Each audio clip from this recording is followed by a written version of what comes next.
आलस्य कथा। आलस्य कथा पाठ कहाँ से संकलित है?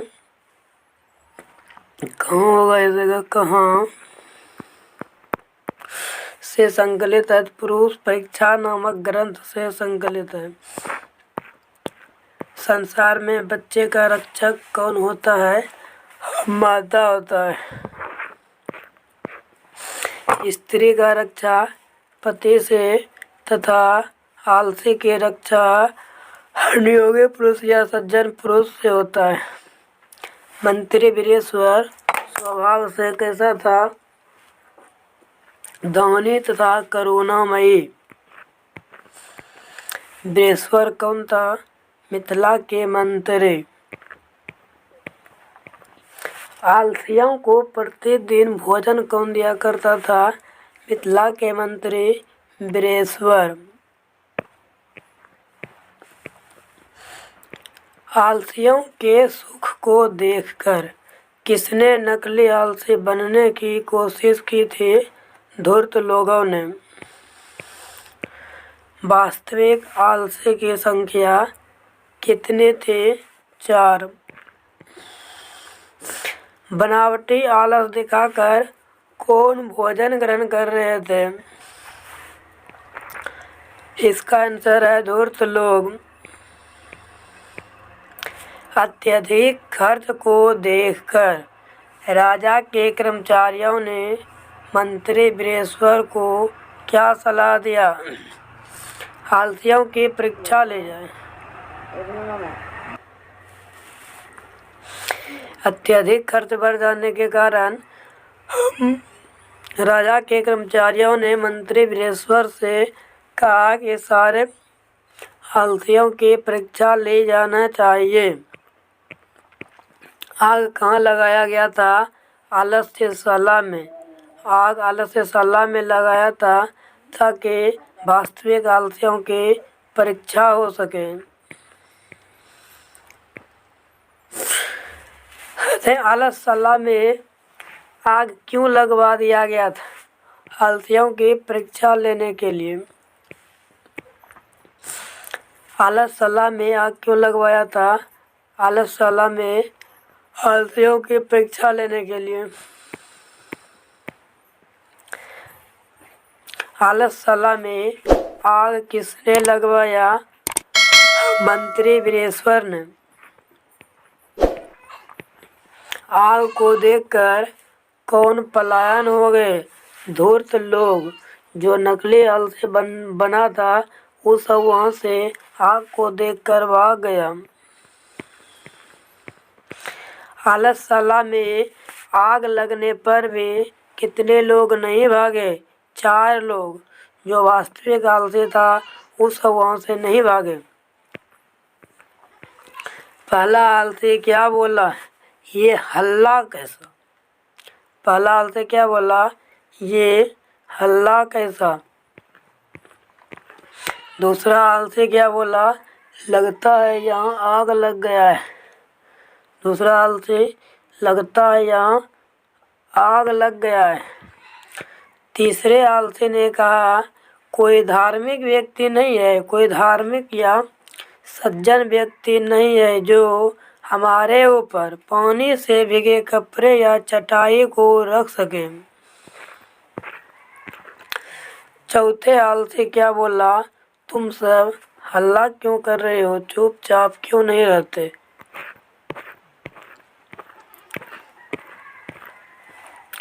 मर जाने के भय से चारों आलसियों को कैसे निकाला गया? केस पकड़कर उसके चोटी को पकड़कर खींचकर बाहर कर दिया गया, नहीं तो वो मर जाता।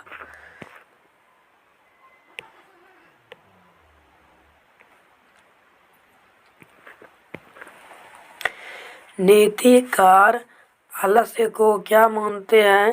शत्रु मानता है।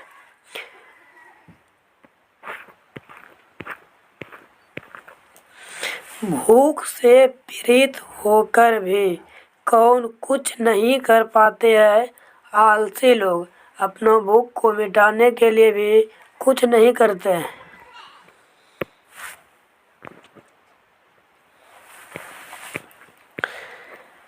मैथिली को किला के नाम से मिथिला को किला के नाम से कौन जाना जाता है या कौन प्रसिद्ध है?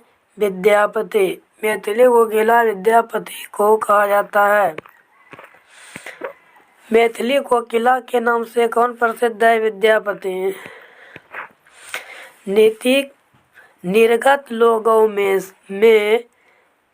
प्रथम कौन है? तो आलसी लोग। निर्गत लोगों में से प्रथम स्थान आलसी लोगों का होता है।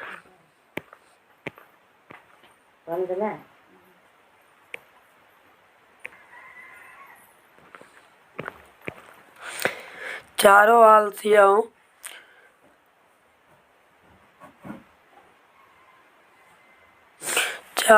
आलसी को किसने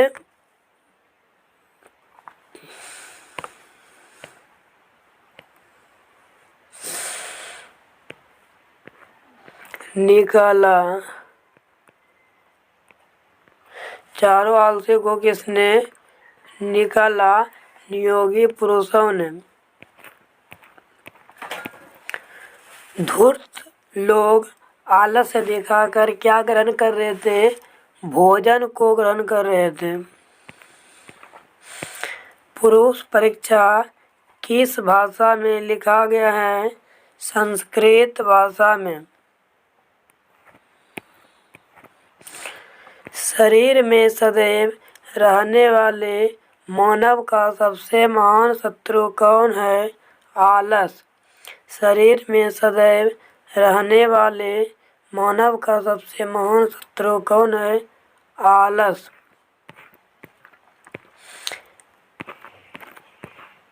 मैथिली को किला के नाम से फर्जी क्वेश्चन पहले ही आ चुका है।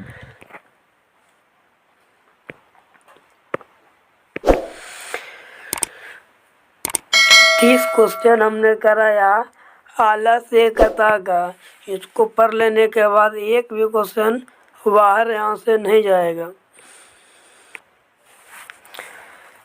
अध्याय 4 संस्कृत साहित्य लेखिका। अब पढ़ेंगे अध्याय 4 को, अर्थात संस्कृत साहित्य को।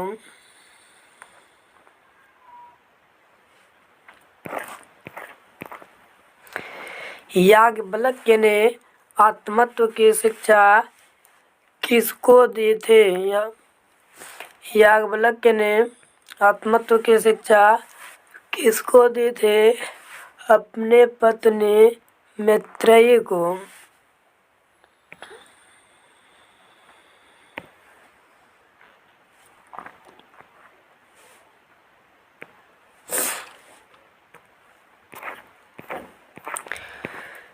सर्व शुक्ला श्रोस्ते किसने कहा था? सर्व शुक्ला श्रोस्ते किसने कहा था? डांडे ने।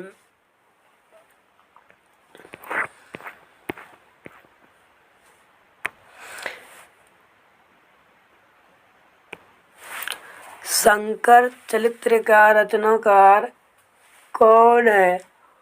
पंडित छमाराव।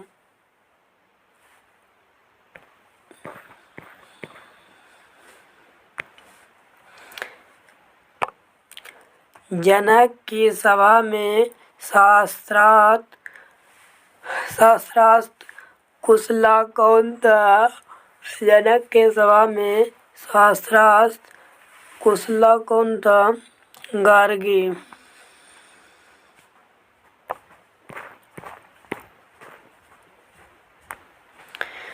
गंगा देवी का समय क्या था?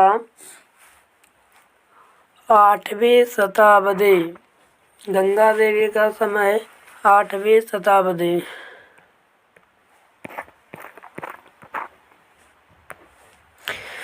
ऋग्वेद में कितने मंत्र दर्शनावते ऋषिकाओं का उल्लेख है? 24। ऋग्वेद में 24 मंत्र दर्शनवती ऋषिकाओं का उल्लेख मिलता है। और अथर्ववेद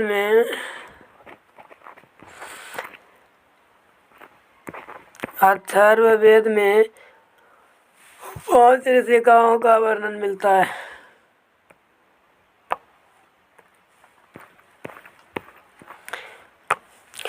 आधुनिक काल में संस्कृत कवयित्री कौन थे? पंडित छमाराव। आधुनिक काल में संस्कृत कवयित्री कौन थे? पंडित छमाराव।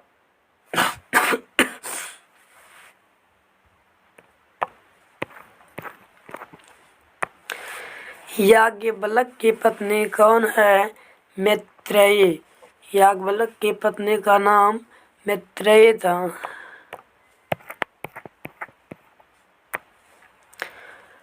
महाभारत में किस लेखिका का उल्लेख मिलता है? महाभारत में किस लेखिका का उल्लेख मिलता है? सुलभा का।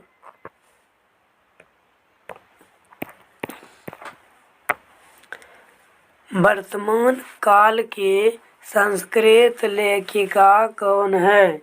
वर्तमान काल की संस्कृत लेखिका कौन है? मिथिलेश कुमारी मिश्र। विजयंका का काल किस शतक में माना जाता है? विजयंका का काल किस शतक में माना जाता है? अष्टम अर्थात 8वीं शताब्दी।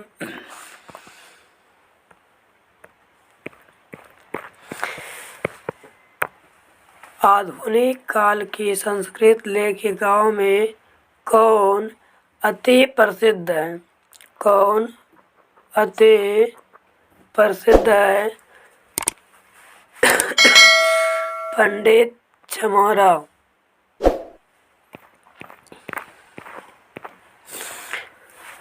वनमाला वाल्वकर किस काल की कवयित्री थी?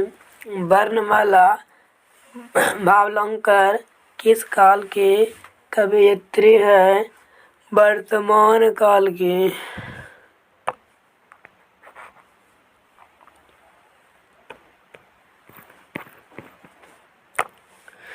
याज्ञवल्क्य अपनी पत्नी मैत्रेयी को किसकी शिक्षा देता है? आत्म तत्वों की।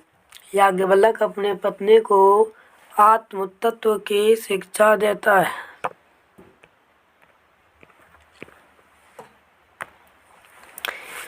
विजय भट्टारिका किसकी पत्नी थी? चंद्रादित्य की। विजय भट्टारिका किसकी पत्नी थी? चंद्रादित्य की।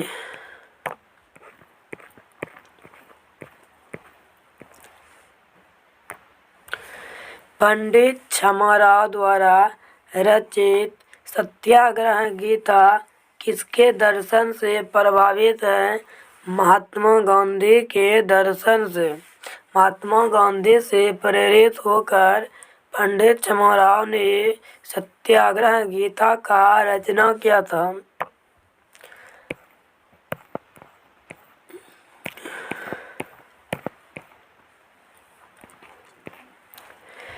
सर्व शुक्लास्वस्ते डांडी ने कहा था। सर्व शुक्लास्वस्ते डांडी ने कहा था। वरदाम्बिका परिणय किसकी रचना है? तिरुवल्लुवर का। वरदाम्बिका परिणय किसकी रचना है? तिरुवल्लुवर का। याज्ञवल्क्य के पत्नी का क्या नाम था? मैत्रेयी। जनक के सभा में शास्त्रार्थ कुशला महिला कौन था? गार्गी। जनक के सभा में शास्त्र से कुशल महिला का नाम था गार्गी।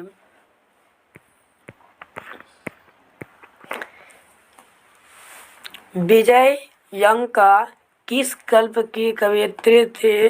प्रथम कल्प की। विजयंका किस कल्प की कवियत्री थी प्रथम कल्प की? ऋग्वेद में कितने महिलाओं ने मंत्रों की रचना में योगदान दिया है? 24 स्त्रियों ने। आधुनिक संस्कृत लेखिकाओं में कौन प्रसिद्ध हैं? पंडित छमाराव।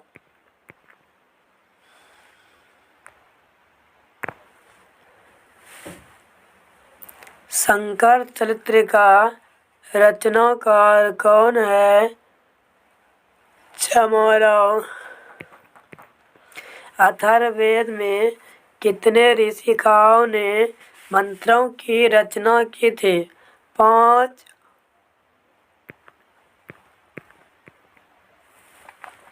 अथर्ववेद में कितने ऋषिकाओं ने मंत्र की रचना की थी? 5 ऋषिकाओं ने। अछूत राय की रानी कौन था? ध्रुवलांबा। ये अध्याय 4 संस्कृत साहित्य का समापन हुआ।